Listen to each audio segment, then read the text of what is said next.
E agora eu vou falar de economia mais uma vez. O PIB brasileiro registrou um crescimento de 0,9% no terceiro trimestre deste ano e um avanço acumulado de 4% no ano.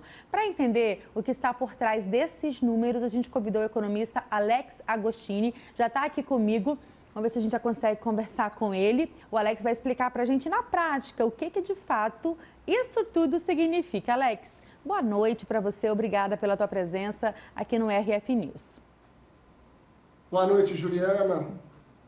Bom, sobre o crescimento econômico, nesse terceiro trimestre, o Brasil atingiu uma taxa de 0,9%, né? Um pouco abaixo do que nós estimamos lá na Austin Rating.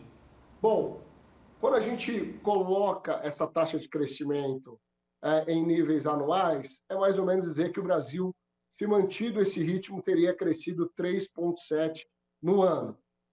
Mas é um número que vem desacelerando em relação aos trimestres anteriores. Não preocupa muito, não. Já era esperado. A gente viu que há um aumento da taxa de juros já em andamento, né?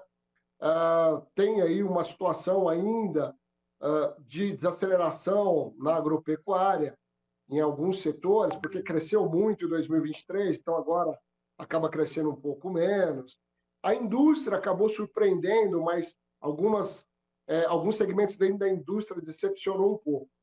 Fora isso, o setor de serviços continua muito pujante. Ou seja, vem um resultado muito positivo, confirma a nossa projeção da Austin Rating de que a economia brasileira vai crescer pelo menos 3,3% neste ano. É um número muito positivo para o Brasil, um país emergente, mas que para 2025 a gente começa já a observar a perda de fôlego em alguns setores que são muito sensíveis à taxa de juros. E como nós vimos nos VTs anteriores, né, a taxa de juros vem subindo e deve aumentar ainda mais até pelo menos meados do ano que vem. Então esse, por enquanto, é o cenário. Alex, só para a gente reforçar, então, quais fatores você acredita, então, que contribuíram para esse avanço? Olha, para esse avanço especificamente, nós tivemos o consumo das famílias, que representa quase 2/3 do PIB, crescendo 1,5%, foi muito positivo. O mercado de trabalho, ele vem num crescimento forte já há alguns meses.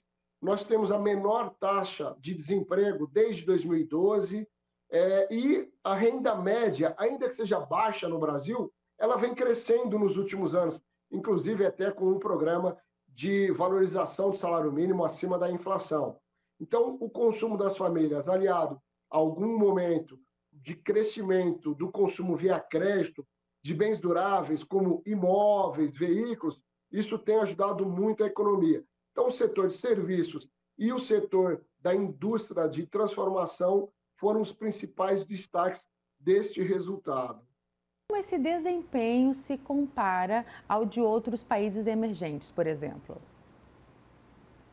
Olha, Juliana, lá na Austin, desde 2003, nós fazemos um ranking trimestral de desempenho do PIB brasileiro com pelo menos 60 outras economias.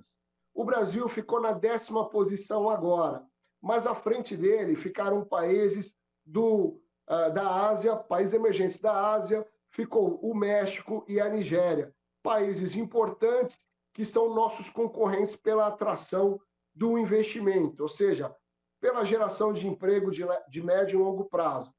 Mas o Brasil ficou bem colocado quando a gente compara que na maior parte dos emergentes o Brasil ficou, portanto, né, em 10º. É uma boa colocação, podemos dizer, dado que em anos anteriores a gente sempre estava ali meio que na rabeira deste ranking, né? Até outros países desenvolvidos ficavam à frente do Brasil, e olha que são países que crescem pouco, viu, Juliana?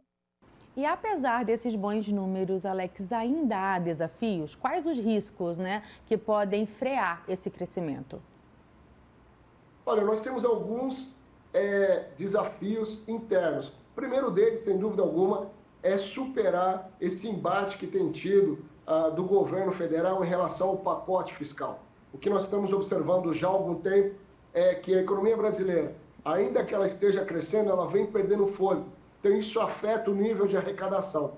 Por outro lado, o governo segue com esse processo de valorização do salário mínimo. Isso é importante, claro, porém, isso tem uma implicação direta na conta pública, que é o pagamento de pensões, aposentadorias, gastos com educação e saúde. O problema é que o orçamento ele é meio que limitado, né? Ou seja, não dá para crescer muito mais. E o corte de gastos acabou não saindo como esperado.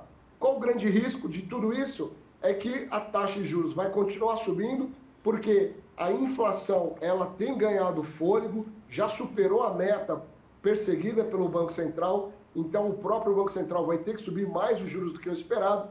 Então a gente tem o desafio de continuar crescendo para manter o emprego e a renda com juros mais elevados. E os riscos são internos do governo não conseguir fazer esse pacote fiscal crível e os riscos externos, né, por conta tanto dos conflitos internacionais como na próxima gestão na Europa e também nos Estados Unidos de Donald Trump e como isso vai afetar o Brasil com essa postura dele de protecionismo.